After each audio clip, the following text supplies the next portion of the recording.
Hello and welcome to Marketing Speak. I'm your host, Stephan Spencer, and today it's my pleasure to have Charles Byrd with us. Charles is CEO and founder of charlesbyrd.com. He's author of the Amazon bestseller Internet Marketing Secrets. He's been featured in Forbes, ABC News, SiriusXM, and the National Speaker Association. He is a world-renowned expert on joint venture or JV partnerships. He was also a past guest on my other podcast, Get Yourself Optimized, where we geeked out on Evernote because he is one of the world experts on Evernote and a fabulous, amazing note-taking system that I use on a daily basis. And he has such a sophisticated and smart way of capturing information, just everything from ideas to to-dos to conference notes and all of it in a trusted system, which happens to be Evernote. So if you're interested in that episode, do check that one out. It's episode number 186. And Charles, it's so great to have you on the show. Thank you so much for having me. It's a pleasure to be here. Well, let's start by if you could maybe share how you ended up in this JV kind of world, because you were previously known as an Evernote expert, which you still are, and we have that great episode on Get Yourself Optimized, episode 186, where we talk about using Evernote as the trusted system that and how you set it all up, which I've applied a lot of it in how I track everything that comes out of my head and things that I'm listening to or in conferences, uh, presentations that I'm attending, that sort of thing. It all goes into Evernote in the way that you'd recommended it, with the tags and with the titling and with the date at the beginning and all that sort of stuff. So I know your origin story a bit, but let's share it for our listener or viewer how you ended up going from Evernote expert to expert on JVs.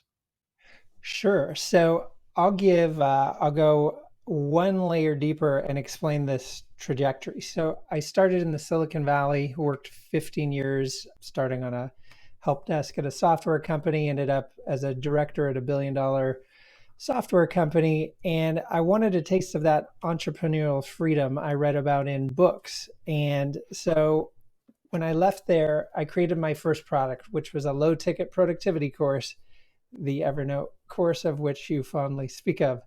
But being new to the space, I didn't have an audience following. I didn't know a ton about marketing at the time. I knew I had something I wanted to share that was very useful in my life and wanted to share that with others. So I started going to events and connecting with people online, folks in the entrepreneur world, and quickly figured out my new peer group and friends already had my ideal audience as part of their audience. So I started setting up presentations to other people's audiences, providing value and training, and then offering my program. And that's when I first started getting traction with it and making sales and helping people get a lot further with their productivity. And I thought, instead of doing this here or there, why not take my IT and systems background and systematize the JV process, from relationship building to booking to executing the promotions? And I thought, instead of doing this every 6 months, what if I do it every month or every week? And so I did. I took my systems background, systematized the process. Eventually, people wondered how I book 2 to 6 joint venture promotions per week for my own offers, and started putting on high ticket events. I had one called Pure JV I ran for many years, and then started doing private consulting. I ran a group program for many years, and that's what I specialize in and focus on now, is helping $1 million plus businesses scale with joint ventures, which for many of my clients, even within the last year, have generated 1.5 million plus in revenue. So it's very satisfying to come into a company that has a good offer. They're known for what they do, and show them how to systematically add endorsed joint venture traffic which converts a lot higher than cold traffic as well. So I'm sure we'll get into that with your expertise on the SEO side. But yeah, that's my sweet spot, and it's all built on creating wonderful relationships with people, long-term relationships, and finding ways to be of service to them. Yeah, that's awesome. And so how do you personally do this 2 to 6 joint venture partnership per week kind of output? Like, what's the 80/20 of that? Or even better, what's the 80/20 of the 80/20 of that? Because the Pareto principle is fractal. So there's a 5% that generates 56% of the value or the benefit. So what is that 5%? You couldn't be more correct. And it took me actually a little while to figure that out because back in the day, I'd book a very high volume of joint ventures, and a little while later, I realized 80% of the revenue was coming from 20% of the partners. So then they become your stable go-to people that you work with, and you can continue auditioning new partners. And for the partners that you get a lot of traction with, that's when you can go deeper and create embedded partnerships with them where part of or all of your product or service is inside of their offers or vice versa. And it it's a wonderful thing because you're creating a single deal that is an ongoing traffic source. As a couple examples of that, I'm the JV expert in Eben Pagan's virtual coach program. I'm the JV expert in Yannick Silver's Maverick Mastermind, in John Assaraf's Winning the Game of Business, in Danny Inney's Course Builders Lab.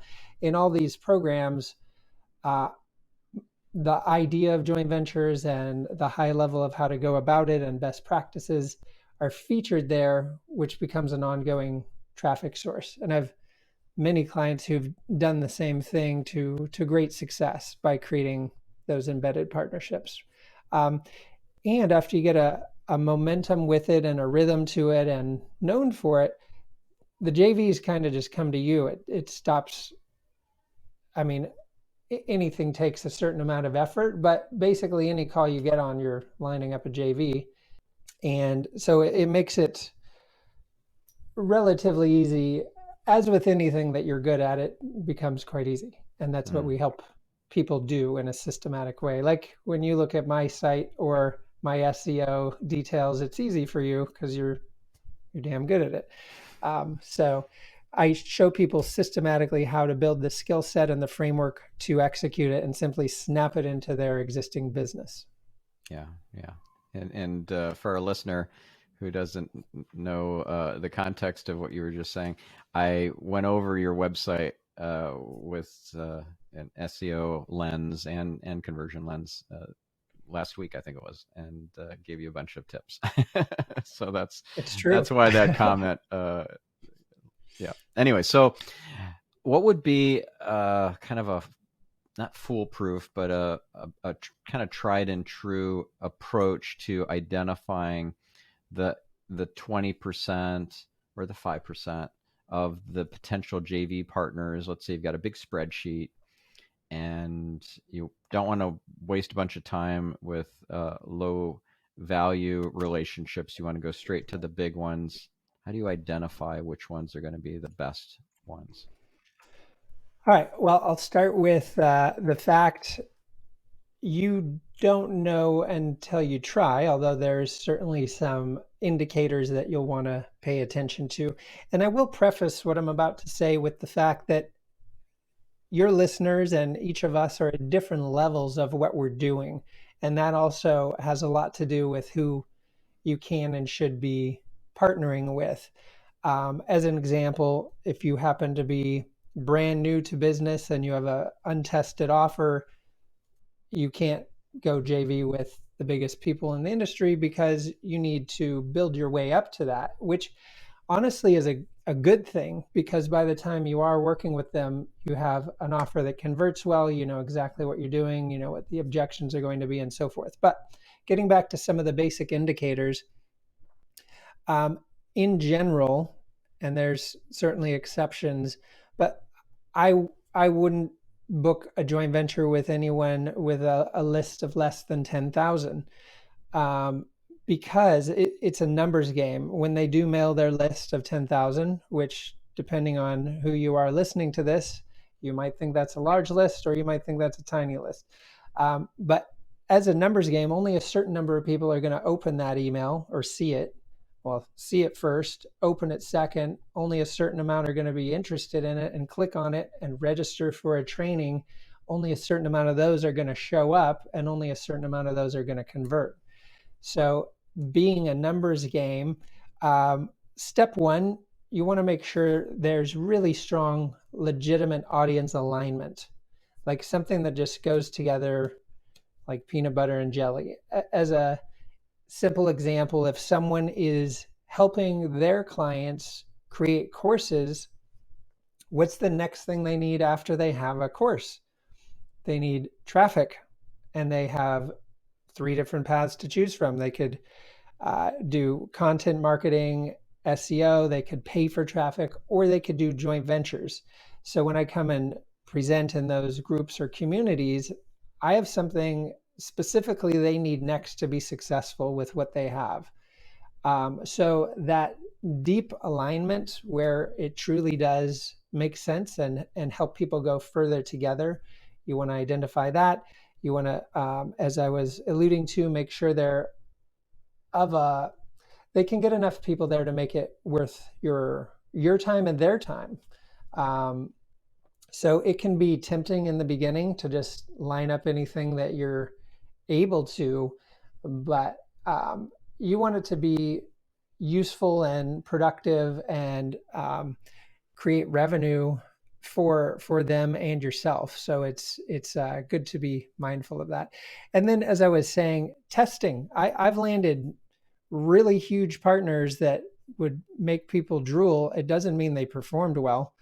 And I've landed folks that are not quite as known, but they're not doing a lot of joint ventures, so their list pays quite a bit of attention and converts really well.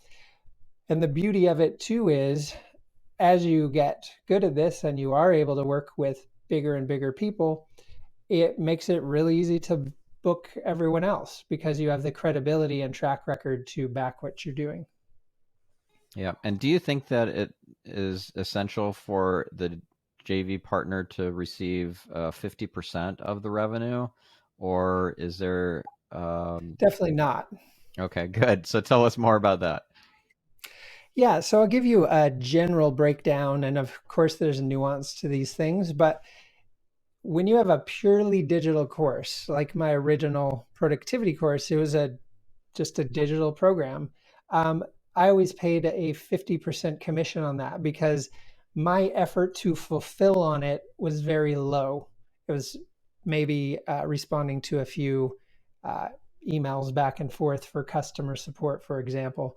Um, Whereas when I was running my group program for many years, I paid a 30% commission because I was on there live with these folks every week. My business partner, Bill Barron, was on. My team was on. People had individual coaches assigned. So the higher the cost to fulfill and deliver, the lower the commission, which is also why, like direct referrals, which you and I both get a lot of, I pay a 10% commission on referrals because it's 101 directly my time for that. Um, so there's that spectrum, and it needs to be interesting to who is promoting and supporting because your offer is basically competing with other ones they could be promoting during the same time windows, but you also need to feel good about it. And a nice barometer is like, what might someone already be spending on traffic? What is the cost of acquisition already? And then it's just kind of not to oversimplify too much, but it's sort of basic logic. I just was booked to be featured in a Revealed Films documentary that will have Robert Kiyosaki and so forth. And one of my clients, this same company is completely happy to promote. They have a list of 2 million, and they're talking about creating an embedded partnership. And before he had hired me, he was like, "Oh, we don't pay a commission on those things." It's like, dude, do you want someone with a 2 million list to promote you or not? You'll be paying them back with money you never had before. All right. And so what did they change their mind about that? They're in the process. Okay. I have a meeting with them next week. I'm like, because really, you do need to look at your cost to fulfill and your margins and things like that, but you're truly paying people with money you wouldn't have had otherwise. It's It's free money. um, it, I mean, it kind of is like, um, yeah. A simple example anyone could follow. If you refer me a client, John Lee Dumas referred me a client this morning. Um, if I happen to land him as a client, I'll be sending John money with money I wouldn't have had otherwise. Yeah. And you're paying only once you receive payment from the client. So if what if they demand a refund? Not that that's going to happen, but like what Yeah. you mentioned So systems, right? And systems include not just tech; it includes standard operating procedures and checklists, and if this, then do that sort of um, decision trees. So, what's the refund kind of decision tree there? sure. So let's use a more typical JV price point of a, let's say, a $2,000 digital type of program. Um, Basically, I'll set the partner payout day to be after the refund window. Let's say it has a 30-day refund window. You would pay the partner maybe on day 35. So you know. Other ways you could do that is pay a partner a certain percentage, because in my case, I could count my refunds on one hand over the last, well, certainly for my JV products, probably a couple fingers. um, Yeah. and so it's very uncommon. But let's say someone's doing a high volume program, they know what their refund policy is, like their numbers, and then they can either just wait till the refund window's closed. Like I'll be promoting Ryan Levesque's upcoming launch, and he has a 14-day return window. So I can guarantee the partners will be getting their money right after that. Got it. Yep, that makes total sense. And so somebody like Ryan, how would he come up with an amount to pay? Is it just the standard 50%, or has he figured out something different? Oh yeah, very common with these kind of things is a 40%. Um, Now in his case, his offer, they help build people's funnels and all kinds of stuff. But they just know too that being more generous, like if all their partners do well promoting them, they'll put their back into it. They'll do the work necessary to make it successful. And if you feel like someone's being kind of cheap, you're not going to be as inclined because you're like, really? Like another reference to a client that sells like 30K packages, and I asked about their referral commission, and he's like, "Oh, we pay $1,000," and I'm like, "Wow, how big of you?" um, so like you want to make it feel good. Like I've sent referrals to friends that have like 75K offers, and you get $7,500 for making an intro. That feels pretty good. What's the highest commission you've received? From a single sale, that $7,500 for an intro would probably be up there. I mean, for promoting launches and other things, I've received more, but yeah, in general, it's 5 or 10 grand here or there. And the cool thing about promoting other people to your own list is there's no fulfillment cost. There's not even transaction fees, so it's 100% profit. That's awesome. Let's talk about the assets that a JV partner would get, like swipe files. Yeah. So my whole principle when it comes to adding partners, it's to take the thinking out of the process for them, have them have the least amount of responsibility possible. And there's two reasons for that. One, if it's super easy and they don't have to do very much, they're far more likely to say yes. Um, and it's a quality control mechanism because you can trust your team and your own ability. But when you're interacting with other teams, you don't know how great they will or won't be at execution. So I like to make it very white glove. I like to, again, take the thinking out of it, and I'll contrast this with the opposite, and then tell you how I go about it. But basically, several years ago, a friend of mine asked me to help him get a few partners and so forth for a launch, and I agreed to promote it too. And then he sends over some link that goes to a portal that was just a mess. Like you didn't know where your links were, where your swipe was. I kid you not, I poked around for 2.5 hours to figure out how to support his launch. And I was quite not happy about it. I'm like, I'm doing you a favor and you are screwing my day. Um, and so it just made me realize, take the thinking out of it. So how do you go about that? Number one, uh, it's the communication. You want everything nice and clean, documented. And I like keeping the message itself simple. Like, here's the promo date, here are your mailing dates, here's a link to your JV kit. So, very nice and clean. Then you simply click the link, and it has, here's a link to your swipe copy, here's a link to your affiliate portal, here's a link to join the webinar, here's a link to my bio. And then if they want to see the swipe, they simply click it, and there's all the swipe copy fully filled out for them with their affiliate link in there, with their name in there.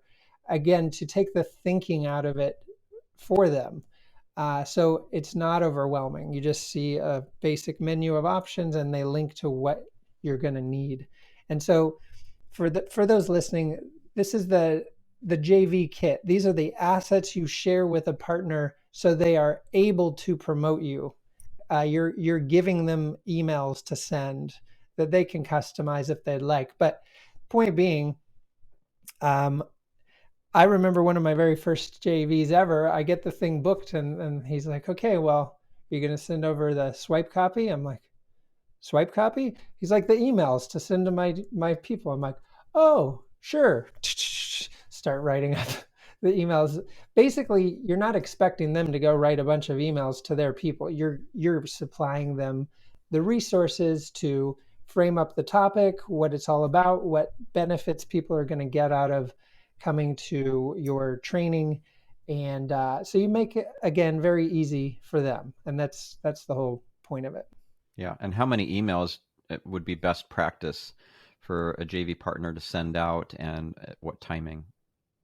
Sure. So let's pretend for a moment we just agreed on doing a promo in 3 weeks on a Thursday. So I actually baby step through the process. So I wouldn't say, Stefan, can you mail 4 times for me for this? I would say, all right, since we're doing a promo on Thursday, do you mind mailing the day before to get people registered for that? And you'd say, sure. And then I go, and then partners mail 2 days before that. So that would be on Monday. Are you okay with mailing on Monday too? And you go, yeah, why not? And then I'd say, and our partners get the best results when they mail the replay the day after the promo. Are you open to do that? So we're getting micro commitments on the way. And so really that's only 3 days of mailing. And then we'll throw in, when we do send over the JV kit 2 weeks before the promo, we will add another email that just says optional. Because in general, you would like them to mail as much as they are willing to, while also being sensitive to their list. And not everyone wants to send a bunch of emails, but some partners are totally down. So you would want to get as many mailings as you can while being respectful of how they interact with their list. Yeah. Yeah, that makes sense. And what about social pushes? What about other channels, maybe creating some video teasers and things like that? Yeah, so it's good to do them, but in general, if a partner tells you they're going to promote on social, nothing will come of it. It just makes everyone feel good that it's happening. Okay. So no results typically from things like or tweets very, very and limited.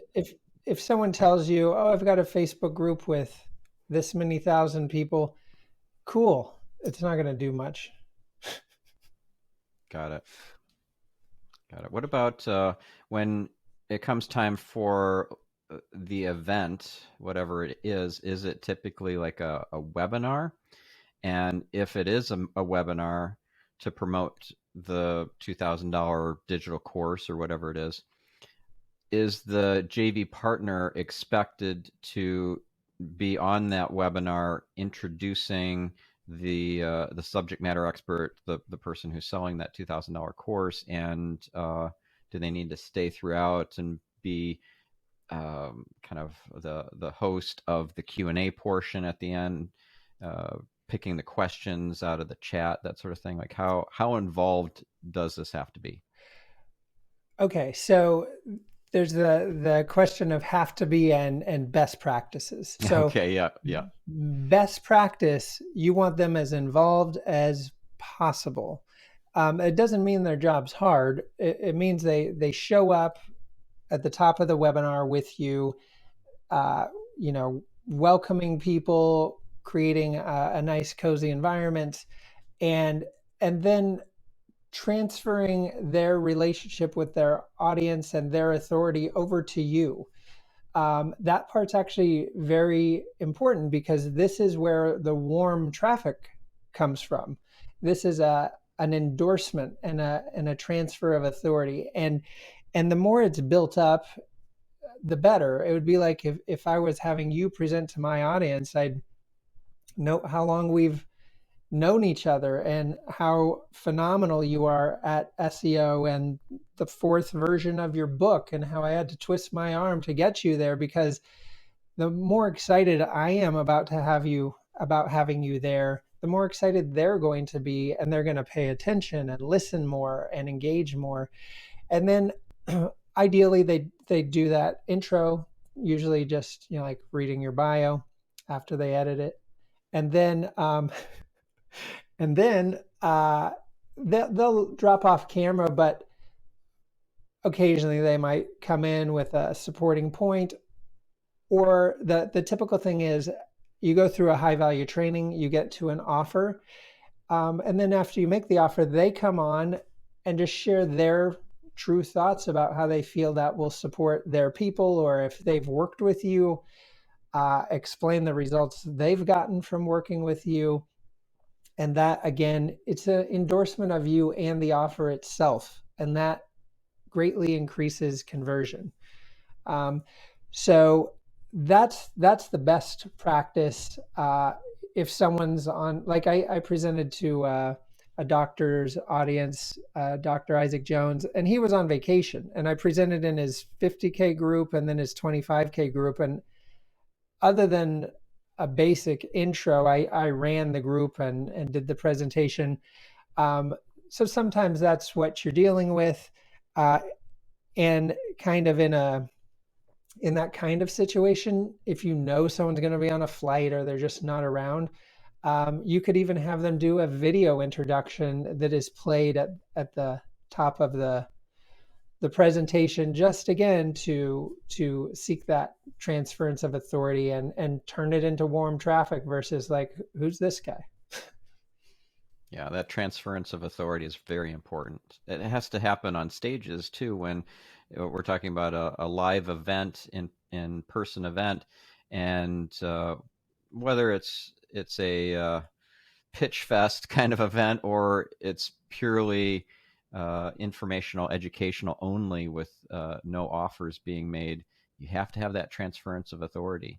The chairperson or the MC of the event giving you a hug or high five or a hearty handshake or fist bump or whatever it is, and also saying nice things about you that are not just kind of read off of a page, but it's like going a little off script and saying, "Yeah, we were just chatting in the green room, and like this guy is so whip smart." I was just blown away. I asked him a question about SEO, and he gave me the best answer I've ever heard on that, and I've dug for hours on Google for answers. That sort of thing is invaluable.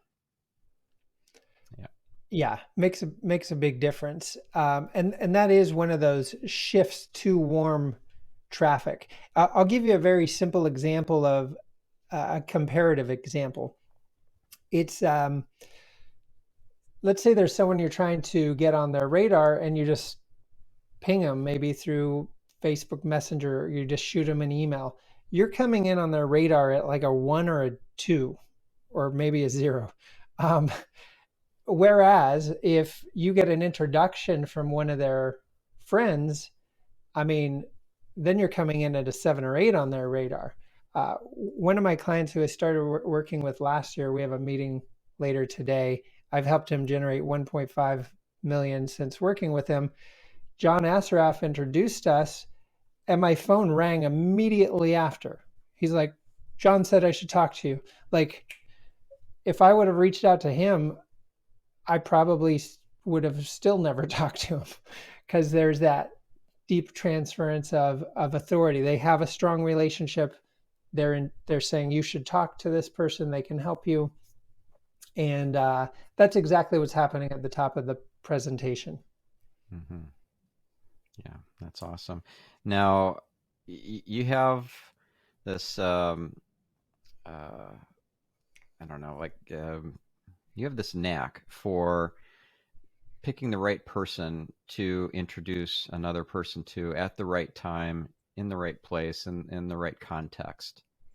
You've got a gift for that, and I'm curious to hear what kind of percentage of this gift would you equate to intuition, kind of tapping into the universal Google, and getting a nudge from your higher self or angels or what have you, and what percentage of this is just kind of instinct, and what percentage is like research or hard kind of practical science.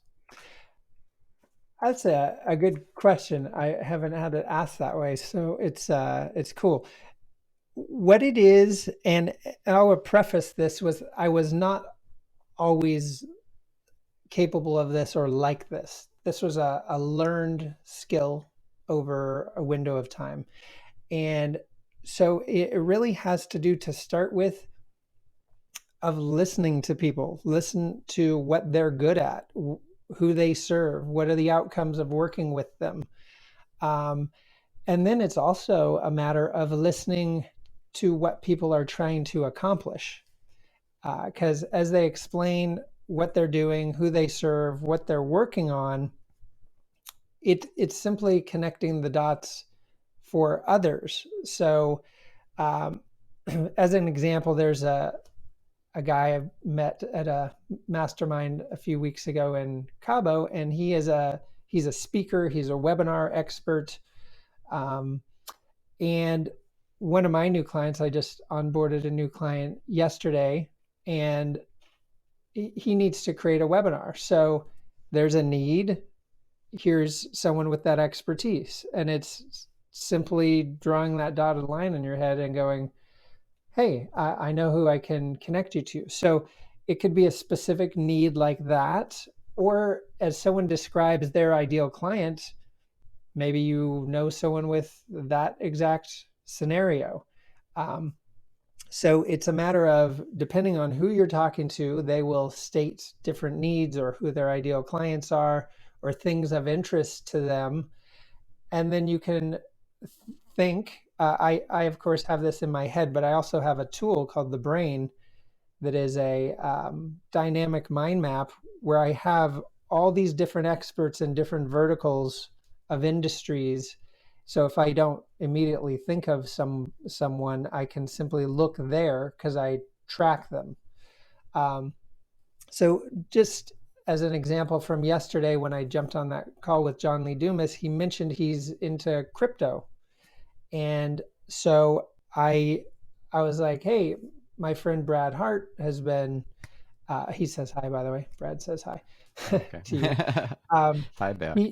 he's been head first into the topic and just got his financial planner certification and things like that. I'm like, you might want to chat more with him. And so not only did I tell that to John, I pinged Brad today going, hey, John would be interested to continue that conversation. So it's just connecting the dots like that.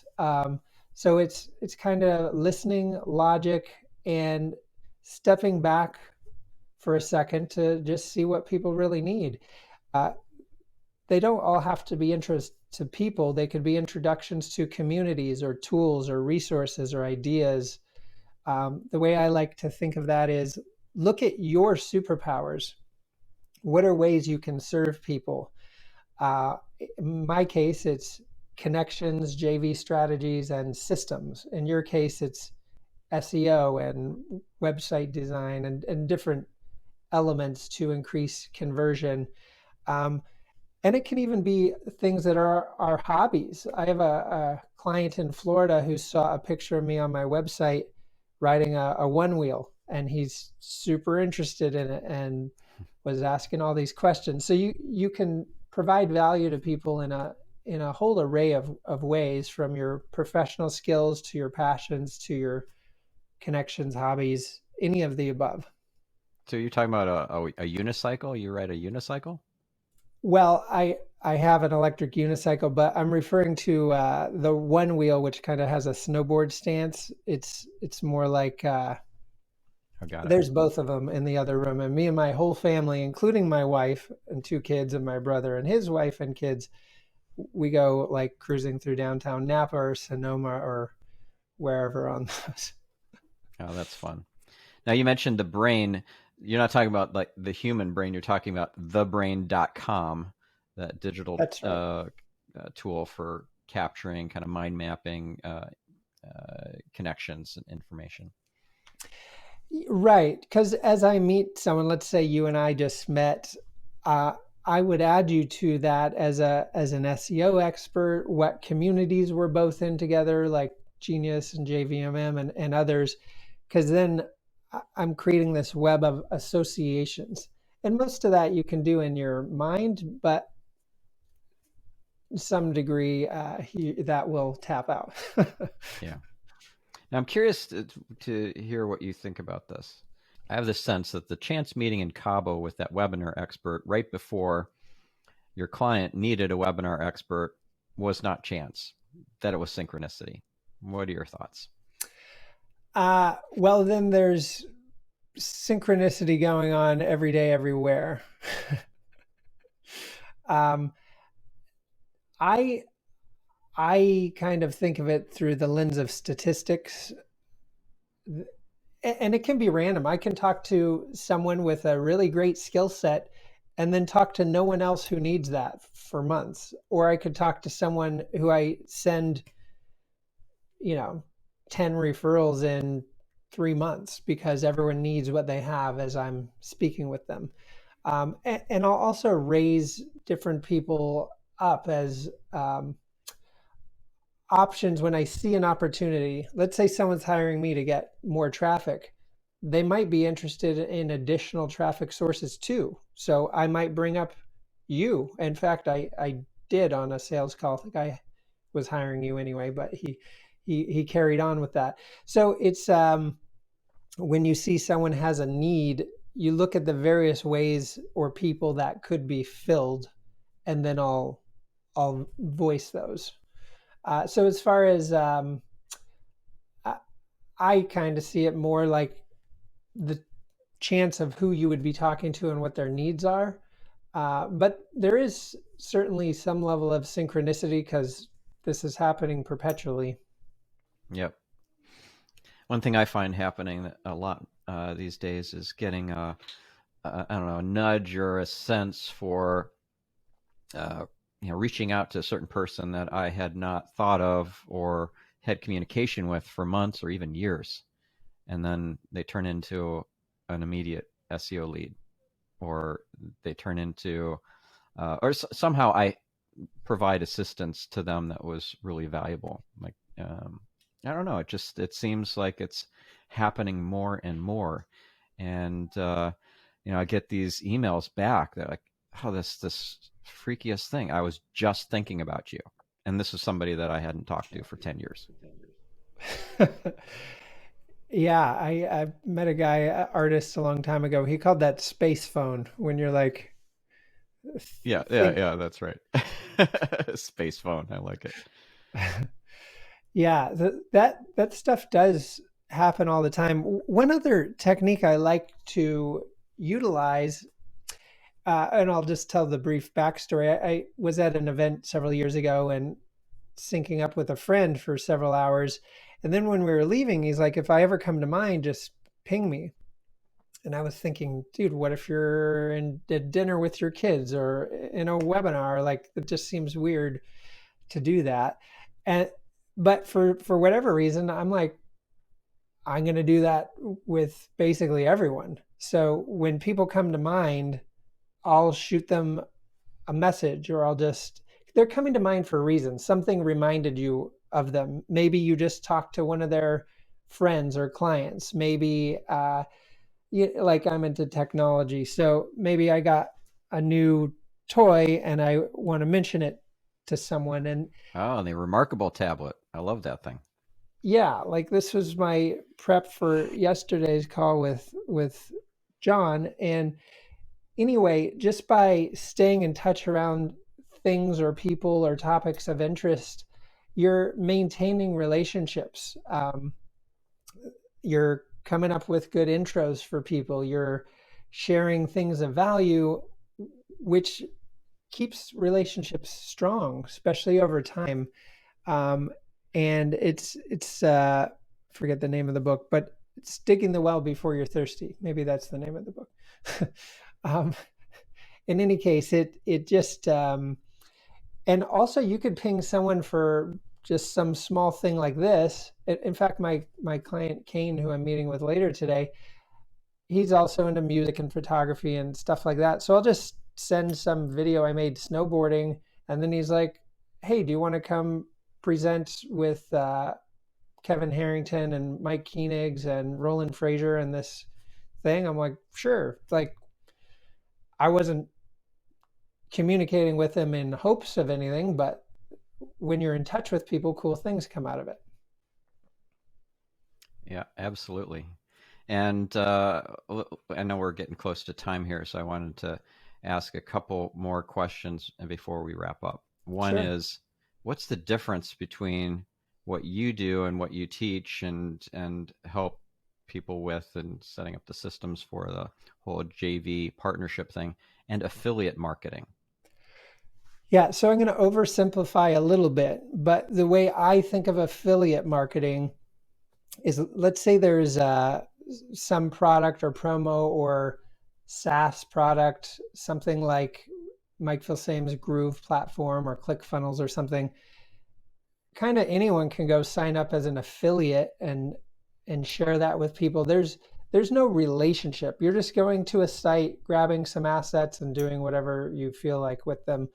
Where a joint venture partnership, that's us getting on a call and strategically looking at the best ways to serve your folks, or vice versa. You're designing something to be successful. You're custom tailoring it with thought behind it. You're building a real relationship with the other person or company that creates more value for each of your audiences or their audience and each other. So there's a lot more goodwill and intention and design behind it. Yep, yep. I definitely would agree with that. Awesome. And then my last question is, what about events where you go with the intention to meet other JV partners, like JVX, uh, and I guess JVology would be that way too. And wouldn't your event, JV, be for that purpose too? Like is or partially for that purpose? So maybe distinguish or differentiate those three events for our listener, and how impactful it is to go to an in-person event to form JV relationships. Sure. Well, in person, anything is by far the best every time because I have great friends I've never met in person. You can absolutely build good relationships through Zoom and phone and all the digital resources we have today. But when you're hanging out with people in person for days at a time, you're doing fun adventures, you're going to dinners, you really bond and connect as people in a deeper way. And that's where really strong relationships are formed and so forth. So as far as events for meeting and lining up JVs, I feel like they're different pools, and you want to get in the right pools. There's very transactional kind of pools, and people kind of looking at what they can get out of it versus what they can give and lead with.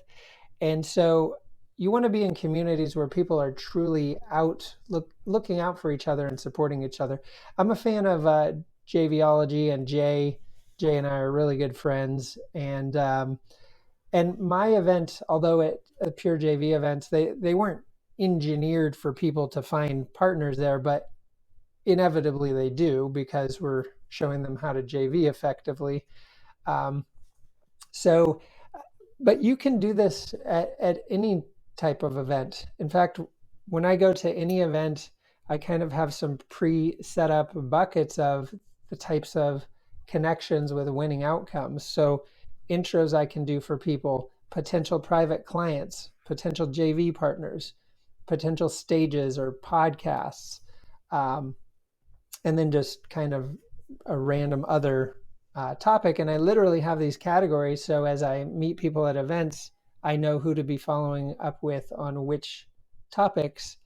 Um, but yeah, as far as events like JVology, I'm a fan of of them. And but again, you can do this in a whole array of communities, groups. It's all jumping on a call and exploring if or in person conversation, but exploring the overlap between what they do and what you do, and will their people or your people come out further by putting those two things together. Yeah, yeah, for sure. Well, I know we're out of time, so if our listener or viewer is interested in working with you, if they're interested in attending a Pure JV event or buying one of your courses, where's the best place for them to go? Best place to go will be charlesbyrd.com, BYRD, charlesbyrd.com. We've got, it's a new site, and it will continue to be improved over time thanks to Stephan's feedback. Um, and so that summarizes what we do. It also has a contact form, and you can fill out a little intake, and we can jump on a call and explore ways I can help you scale with joint venture partnerships in a systematic way. It's awesome. Well, thank you, Charles. And this guy's legit. I've known him for many years. I'll do the accomplishment thing here, the transference of authority that I probably should have mentioned that we've known each other for X number of years earlier in the conversation. But yeah, Right. Charles is legit. So thank you, Charles. I appreciate you coming on the show, on this show. Previously, you were on my other show, which that was a fantastic episode as well. So do check that one out too. And yeah, so I hope that you, listener, are going to apply this in your business and make lots of bank But yeah, this is not just for entertainment purposes. You got to put the stuff into action. So we'll catch you on the next episode. Thanks again, Charles. Thank you, listener. This is your host, Stephan Spencer, signing off.